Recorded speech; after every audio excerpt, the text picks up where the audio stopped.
ओम शांति। सत्य पिता निराकार परमात्मा शिव बाबांकर सत्य ज्ञान को धारण करी सच्चा सत्संग करुथिबा महान तपस्वी आत्मा मानंकु हृदयर सहित कृतज्ञता शुभेच्छा सुप्रभात सुस्वागतम। कुहा जाए संग तारे कुसंग बुरे, अर्थात संगर प्रभाव जीवन उपरे संपूर्ण रूपे पड़ी थाए। सेथिपाई मध्य कुहा जाए कि जदि जड़े चोर नित्य साधुमानंक संगरे बा गहणरे रुहे तेबे दिने से परिवर्तन होई साधुरे परिणत होई जाई थाए। जार ज्वलंत उदाहरण हेउछंती दस्यु रत्नाकर ऋषि वाल्मीकि रे परिवर्तित हेबा। वर्तमानर सामाजिक चलणी मनुष्य मानकर आचार व्यवहार पोशाक परिपाटी खाद्य पानीय मध्य एक विराट नमूना संगर प्रभावर। जहा देखिले जहा सुनिले तुरंत ताकू निज जीवन रे प्रतिफलित करेले, अर्थात निजे सही भली करिबाकू लागिले, जहार फलस्वरूप आज सारा विश्व विनाश आड़कू अग्रसर। एक सुंदर कहानीटी मने पड़े। जड़े धर्मपरायण राजा जंगल को जाई मुनिंक शरणापन्न हेले। कहिले मुनिवर, मोर एबे राजसिंहासन प्रति मोह तुटी गलानी। मोर उदार मनोवृत्ति को देखी कर्मचारी माने विभिन्न समस्या सृष्टि करि चलिछंती। पड़ोसी राज्य सहित मिसी राज्यर शत्रु होई जाउछंती। जेहेतु मोर वंशरे आउ केही नाहंती, तेणु केते जन मंत्री मध्य सिंहासन प्रति लालायित होई भितरे भितरे परस्पर समर्थक जोगाड़ करिबार लागिछंती। तेणु आपण मते मुक्तिर मार्ग देखैबा सहित राज्य को मध्य जने उत्तम शासक हातरे दियंतु। सेही कामनारे बा सेही कामना नेई मु आपणଙ୍କ पाखକୁ आसीछि। मुनिमर राजांक सहित राजदरबार को जाई जरूरी बैठक डकई बहु विचार विमर्श करिबा परे सर्वसम्मति क्रमे प्रधानमंत्री को राजमुकुट प्रदान कले एवं राजांकु निज सहित तांको कुटीर को नहीं गले। मंत्री राजपद प्राप्त करी निजर इच्छा मुताबक कार्य करि चलिले, मौज मजलिस रे रहिले। हेले प्रजा आंदोलन हेबा भली परिस्थिति आसी जिवार सूचना पाई निजको सुधारी नहीं प्रजामंगल कार्य करिवार योजना मान प्रस्तुत कले। हेले सेथिपाई तांकु अनेक बाधा विघ्नर सामना करिबाकू पड़ुथाए। एबे से निजे हृदयंगम कले कि राजपद प्राप्त करिबा जेतिकी आनंददायक, राज्य चलैबा ताठारु अनेक गुणा कष्टदायक। जेपरी खंडा धारे चलिबा सदृश प्रत्येक मुहूर्त रे दायित्वर बोझ तांकु अणनिश्वासी करि पकाउथाए। हेले क्षमतार मोह जोगु राजपद त्याग करिवार कल्पना मध्य करि पारु नथेले। सेपटे राजा मुनिंकर कुटीर रे साधारण व्यक्ति भली सेवा आदि करि चलिले।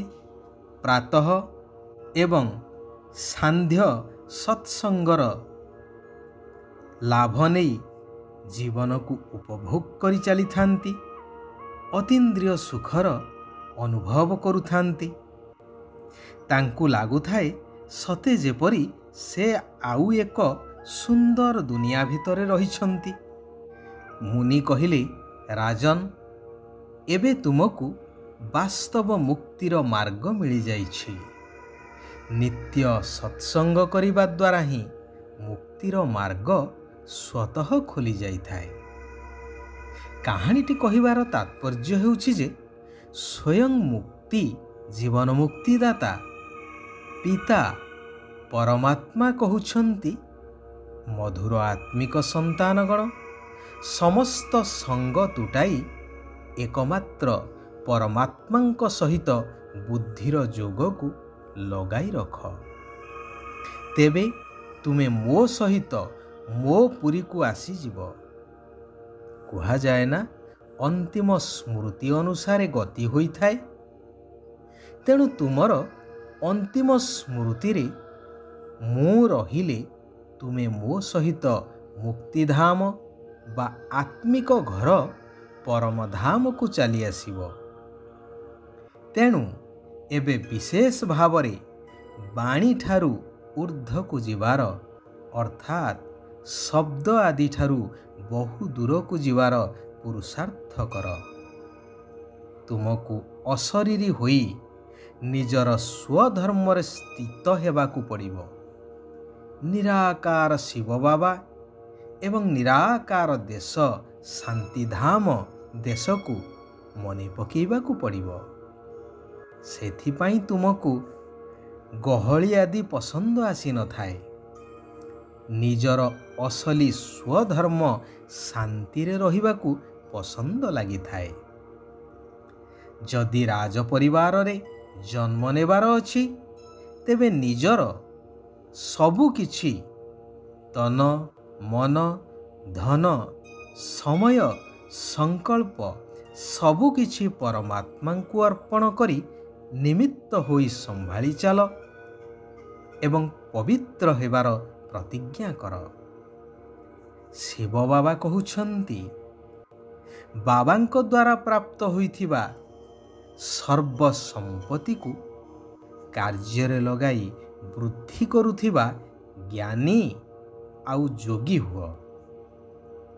କୁହାଯାଏ ନା, ଦାନ କରି ଚାଲ, ବଢ଼ି ଚାଲିବ। ତେବେ ଏପରି କୌଣସି ଜିନିଷ ଅଛି ଯାହାକୁ ଦାନ କରିବା ଦ୍ୱାରା ବୃଦ୍ଧି ପାଇଥାଏ କି? ଧନ ହେଉ, ବସ୍ତୁ, ବୈଭବ, ଅନ୍ନ, ଯାହା କିଛି ବି ହେଉ, ଦାନ କରିବା ଦ୍ୱାରା ତାହା ଧୀରେ ଧୀରେ ଶେଷ ହୋଇଥାଏ।